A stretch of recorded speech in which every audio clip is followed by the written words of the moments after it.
versus Portugal, as we said, and the players will be 2022 winner of the World Championships, Eduardo Cunha, versus Federico Camporese of Italy, who I believe finished in the top 4 of the World Championships in 2023. But let's take a look now at Sun Hao-hsuan's team, and it's going to be Golden Go, Fluttermane, Amoonguss, Urshifu, Talonflame, and Landorus. And my eyes are immediately drawn to that Talonflame, Shona.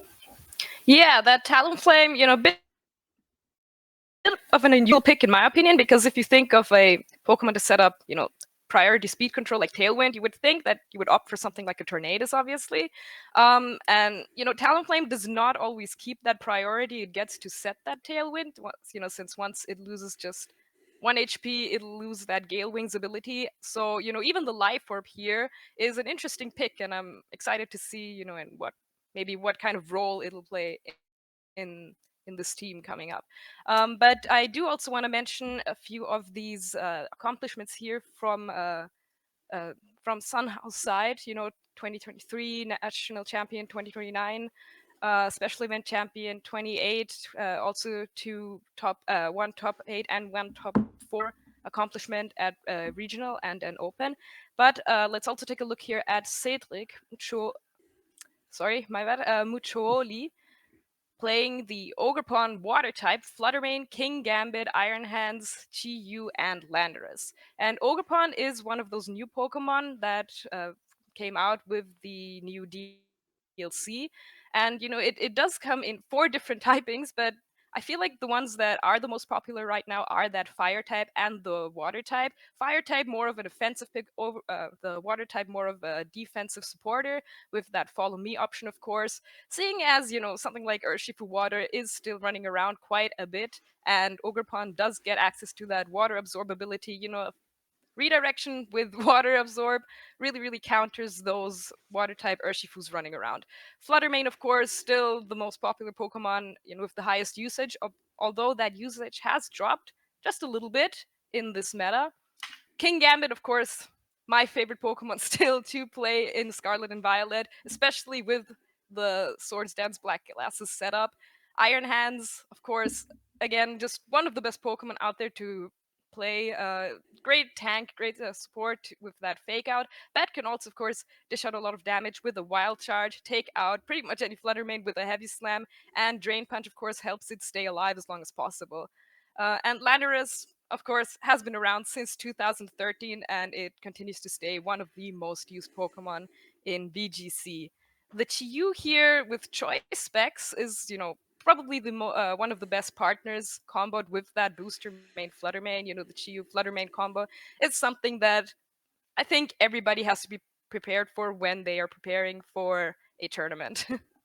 Yeah, absolutely. It's really cool to see that Cedric doesn't have any achievements of his own just yet. He's making a name for himself in the San Marino community, and that's what tournaments like this are all about, isn't it? It's trying to get your name out there, just starting out in your career, and it's wonderful the Victory Road offers that to players. I'd also like to just highlight that in the Sacramento usage stats of the stream going on this weekend, Fluttermane has been dethroned as the most used Pokemon in that event, at least. It's now Iron Hands, followed by Landorus, I believe, and then Fluttermane in 3rd place. So the meta is changing, and Iron Hands, it seems, has never been in a better position. Yeah, no, Iron Hands really is just one of those Pokemon that fits into pretty much any kind of team you have, whether it is just a Trick Room team where you use it as an offensive sweeper with maybe even something like a Belly Drum set, but also, the Assault Vest set, which is the most popular one. Just a really great tank to have to switch into any incoming strong moves from something like an Urshifu or an Ogerpon. Not a lot of Pokemon can really tank those hits very well, but Iron Hands is one of the tankiest Pokemon that you can have around right now. And you definitely need to have an answer for it. Yeah, it really is. It's worth noting, by the way, that Cedric Muccioli is the team captain for San Marino. So looking forward to seeing what he can bring to the table today. Worth noting as well that Ogerpon Water and Ogerpon Fire, their usage in Sacramento, at least, is more or less even. Ogerpon Water is just ever so slightly ahead in terms of popularity on players' teams. But let's get into this game very shortly between San Marino and Taiwan. We can't wait to see how these teams face up against each other, especially especially after Golden Go had such a strong performance at the Peoria Regionals last week, piloted by James Beck. So here we go. It's going to be that Ogerpon, Wellspring, and Landorus Therian joining the field for Cedric, and it will be that Golden Go and Fluttermane joining the field for Hao-hsuan. Yeah, so Landorus Intimidate here is not going to matter to both the Fluttermane and the Goldango, since of course they are both special attackers. And Fluttermane is going to activate its booster energy, and I'm guessing that is going to be a speed boost, since that is the one you usually see with a Pokemon like Chi-Yu on the team. Although, my bad, in this case we don't have a Chi-Yu on Sanhao's side of the field, of course.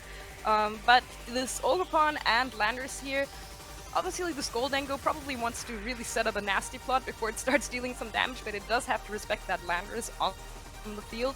And Ogerpon, of course, there to support any incoming attacks from a Fluttermane, unless it is that Icy Wind, which will hit both Pokemon on the field, dropping their speed. And I'm guessing since Landorus is Scarf, it'll still be able to outspeed this Goldango, which it does. So Stomping Tantrum here is not enough to knock out this Goldango coming in. Is going to recover a little bit with the Citrus Berry, but Goldango could just be going for a Make It Rain here, which would be enough to knock out the Landorus, but no, it opts for that Nasty Plot instead. Yeah, Nasty Plot is going to threaten big damage coming out from this Golden Go, as an Ivy Cudgel Water type goes into the Fluttermane, a very well-trained Fluttermane from Hao-hsuan.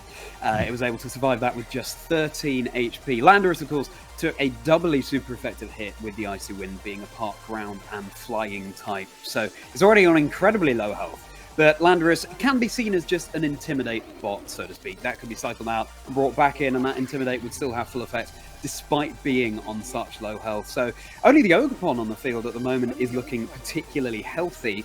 Will the Fluttermane be able to get anything else off before it goes down? Fluttermane is a Pokemon that tends to be here for a good time, not a long time. So will it be able to capitalize on its offensive pressure going into this next turn? We shall see. And perhaps, again, Cedric will be wanting to recycle in that Intimidate later on in the game, and that's exactly what we'll see. It's going to be switching out for something in the back. Yeah, Landorus switching out here does not want to go down to another Icy Wind here. Iron Lance coming in here to take both the potential... Oh, it is going to take a Moonblast instead, so Hao-hsuan calling that switch nicely. Special attack drop is not going to matter, but Goldango actually going for a Shadow Ball here is going to be enough to knock out that Ogerpon after that Nasty Plot boost. So first KO here for... first Pokemon going down here for Cedric. Iron Hands is not in that great of a position here either, since it did already take one Moonblast, and I'm not confident that it will be able to take another. But Cedric sending in his own Fluttermane here, and of course this one will probably also activate its booster energy and maybe also be able to maybe fire off a Shadow Ball or an Icy Wind itself. Even though I'm just seeing that Cedric's Fluttermane is actually not playing Shadow Ball, it's playing Moonblast, Dazzling Gleam, Icy Wind, and Protect. It remains to be seen whether that booster energy was for its speed or special attack. But Fluttermane has joined the field, so Cedric has now lost his Ogerpon without being able to get much off. It was able to bring the Fluttermane on Hao-hsuan's side down to very low health.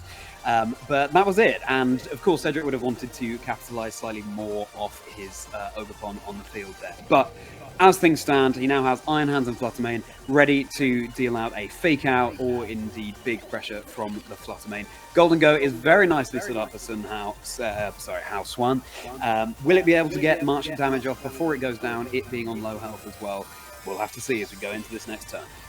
Yeah, so Hao-hsuan going for a Terra here on that. Actually, Cedric first going to go for a Terra on his Fluttermane, but I did also see that the Goldango is going to opt for a Terra Water here, which usually I would understand that you don't want to be hit by something like a Shadow Ball from a Fluttermane, but as we just mentioned, you know, Cedric's Fluttermane is not even playing that move, so Terra Water here is actually going to make it take neutral hits from fairy moves. And it is at low HP, so I'm wondering if this Goldango is even going to survive this turn. Iron Hands is going to go down to this Moonblast with that critical hit. Honestly, not quite sure if that mattered, judging by the damage it did that first time, but, you know, could have been a bit of a damage roll. But here, Dazzling Gleam coming out from Cedric's side of the field is going to be not enough to knock out this Goldango on his opponent's side of the field, which means Goldango is going to be able to get off a Make It Rain, and this should be enough to knock out this Fluttermane easily.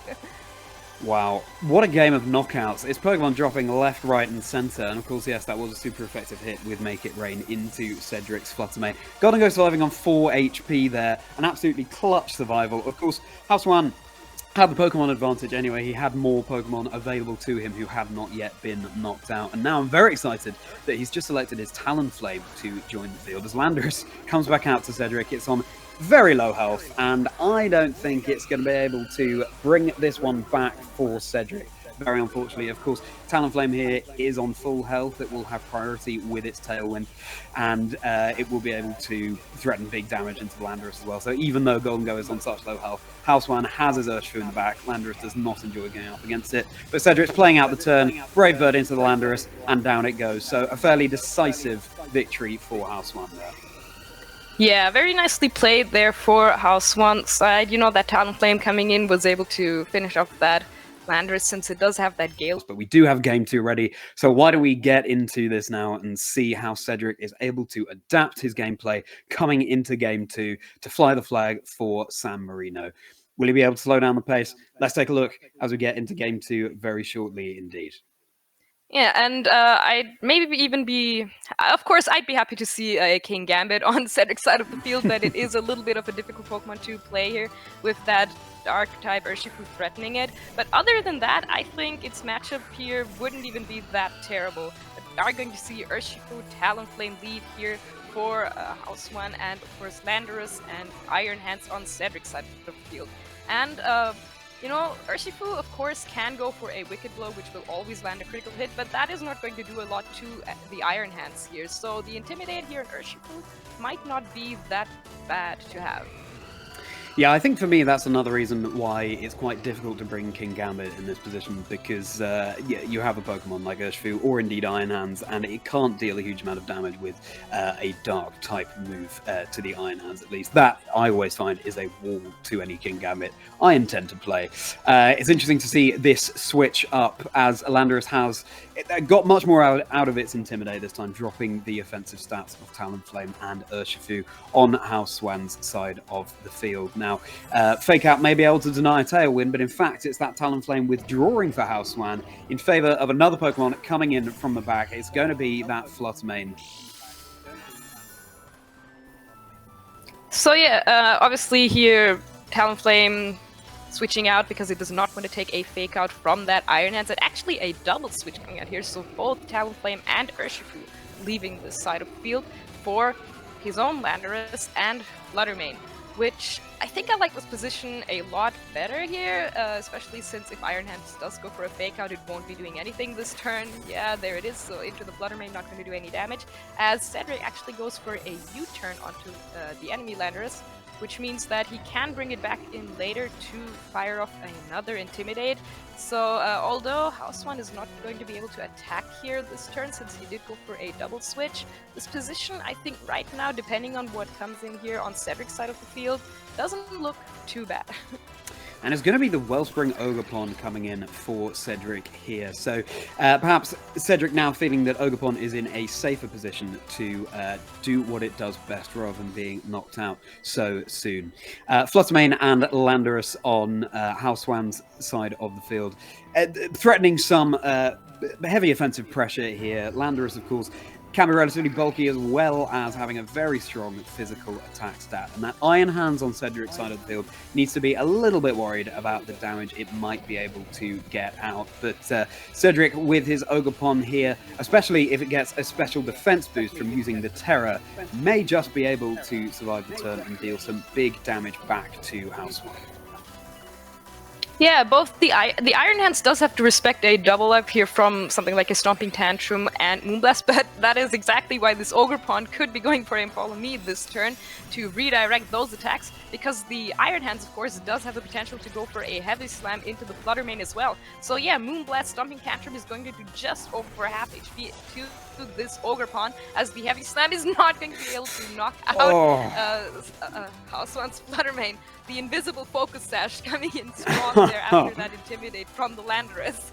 My goodness, let's remember this is the Fluttermane that in that previous game was able to survive an Ivy Cudgel as well. So an incredibly well-trained Fluttermane for Hao-hsuan here. Able to survive on that, just 1 HP. And of course, Pokemon is a game of fine margins. That might just be what Hao-hsuan needs to clinch the victory in this position. But the Invisible Focus Sash activating on Fluttermane there. Ogerpon proving its usage as both a supportive and offensive threat, having gone for the Follow Me in this game after the Ivy Cudgel in the previous one. Now, if Ogerpon were to use Follow Me again, it would be going down here, so that would be a decision that Cedric would not want to take lightly, but it will be the Iron Hands switching out in favour of Cedric's own Landorus here, coming in, dropping the attack of the Landorus on Hao-hsuan's side of the field. Yeah, so obviously, yeah, Intimidate, as you just said, dropping its enemy's Landorus attack a little bit. Ogerpon actually deciding to go for a spiky shield this turn, so does not want to go down just yet, as of course Landorus is going to fire off an attack into that slot. And Stomping Tantrum actually, or my bad, Moonblast going into the Ogerpon slot, of course, and the Stomping Tantrum into the enemy Landorus, which doesn't do anything to Cedric's Landorus, but now, of course, the Stomping Tantrum is going to be able to do double damage in this following turn. Yeah, that's a really nice tech on Stomping Tantrum there, and it's also, I think, players have craved for so long to have a single target strong ground type attack rather than Earthquake, which of course targets everyone on the field. And the fact that Stomping gets that power boost after a failed move is just an icing on the cake, really. This Fluttermane has managed to survive the turn despite being on 1 HP. Will it be able to stick around for yet another turn as Hao-hsuan brings it right down to the timer, locking in their moves? And it seems like that choice band Urshifu is going to be joining the field for Hao-hsuan here. So already it's a much more positional game in Game 2 than it was in Game 1, which were just knockouts left, right, and centre. Yeah, the Fluttermane does have the opportunity to go for an Icy Wind here. You know, after a speed boost, it would be faster than a Choice Scarf Landorus. And we saw how much damage it did in that last game. So Icy Wind does come out, does connect against both of these Pokemon. Is going to do a lot of damage to that Landorus once again. Iron Hands coming in here instead of that Ogerpon, as Landorus just goes for that Rock Slide is going to be enough to knock out that Fluttermane at 1 HP, of course, but barely doing anything against this Ogerpon, and it is locked into that Rock Slide now. It is, and it's not a position that any player wants to be in, facing a Landorus that's locked into Rock Slide every single turn. You have that will it, won't it of Pokemon flinching. Hardly a pleasant situation to be in. So will Cedric be able to clinch out a victory with a Rock Sliding Landorus, or will he be withdrawing it in favour of an Intimidate coming back in? Something is for certain though, and that is Hao-hsuan's Urshifu being able to threaten massive damage onto the Landorus. Less so Iron Hands being an incredibly bulky Pokemon and resisting Dark type moves at least. Not so much the fighting type moves here. Then again, the Landorus of course is resisting the fighting type moves. So the Urshifu could be in a better position, also having had an Intimidate drop. But it is choice banded and it often will guarantee a critical hit. You can't protect against it, so it's still an offensive threat to be respected. Yeah, of course. The Urshifu could also go for a Sucker Punch into the enemy Landorus, but instead Hao-hsuan just going for a Rock Slide to knock out Cedric's Landorus with, you know, it being low HP. He's knocking it out, but actually close combat into this Iron Hand's going to do a lot of damage and also lower its defenses. Which means if a Drain Punch comes out here, it could be enough to knock it out, but it is not.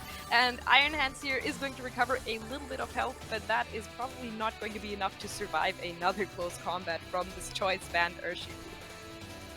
Exactly. A really heavy hit there into such a bulky Pokemon as Ogerpon is rejoining the field for Cedric on very low health. The Pokemon on the left, whose name I now can't translate for Hao-hsuan, is on much better health. It's that Landorus, there it is. And it's also locked into Rock Slide at this point, I believe. So, you know, Hao-hsuan is playing Cedric at his own game here, trying to go for these flinches. The Landorus saying, well, you know what, if you can't move, then you can't achieve anything this turn. And it's always a nice, albeit slightly tenuous win condition to have up your sleeve just in case things go wrong. The Urshifu was able to survive, as you said there, Shona, crucially, on very low HP through that Drain Punch, which is really nice for Hao-hsuan, as it will in fact be Landorus withdrawing, wanting to reset the choice move it's locked into, as Talonflame will be rejoining the field. Yeah, and Iron Hand's also switching out here on Cedric's side of the field. Of course, Ogerpon could have gone for a follow me here to protect that Iron Hands, but of course, if you're switching in that Flutter Mane, it's just going to be immune to that close combat. And since Urshifu is Choice Bandit, that is the only move it can go for right now, but it is going to go close combat straight into that Ogerpon slot and take it out. It is going to get another defense drop here, both special and physical defense, but seeing as it is at only 19 HP, it's not going to be taking anything anytime soon anyway, so you don't care about that much. And Talonflame now, of course, in a position to go for a priority Tailwind, which will let Urshifu outspeed the enemy Flutter Mane, but Iron Lance coming back in here is going to threaten Hao-hsuan's side with a potential fake out. Yeah, I really like how Cedric's adapted in this game too. It's far more of a positional game. He's doing a far better job of managing his resources, and he's making it harder for Hao-hsuan fundamentally to claim the win here. As Talonflame has rejoined the field, we've got fluttering going on all around with Talonflame's wings, Urshifu's headband, and of course that Flutter Mane there, threatening heavy damage onto Hao-hsuan's side of the field. Urshifu is on such low health that those defense drops at this point won't matter a great deal. But that doesn't matter at all. It's a Pokemon that, especially with a move like Sucker Punch, and of course with Tailwind up as well, is still able to get a lot done even though it's on such low health. And it will be that Urshifu retreating, a nice little win condition in the back perhaps, and instead for Hao-hsuan joining the field once more, it will be that Landorus. So those attack drops are dropping once more. Yeah, I wonder if Talonflame is going to go for a Protector this turn. Actually, Cedric's Flutter Mane is going to go for a Protect here, but Talonflame probably, does not want to lose that Gale Wings to a Fake Out, because after that it would not be able to outspeed a Speed Boost Flutter Mane anymore. But Fake Out actually going into that Landorus slot, so not a lot happening this turn here, but now Talonflame still has the option to go either for a priority Brave Bird or Tailwind, of course, to support its Landorus, and of course also the Urshifu in the back. The Urshifu that just switched out, obviously if you're locked into close combat and you cannot touch the Flutter Mane, you do want to reset that move choice, so maybe later you can come in with a finishing Wicked Blow or Sucker Punch. And Terra coming out here on this Talonflame, it is going to be the Terra flying, so I wouldn't be surprised if we just see a Life or Brave Bird here being fired up into that Flutter Mane slot that did just go for a Protect, so it won't be able to go for it another time reliably. So yeah, Brave Bird is going to be enough to knock out that Flutter Mane on Cedric's side of the field, and now it is Iron Hands versus the world, but will it be able to take a Stomping Tantrum from this Landorus here? I don't think so. I don't think so either, and here it comes, Stomping Tantrum into Cedric's Iron Hands, and it's down and out for the count.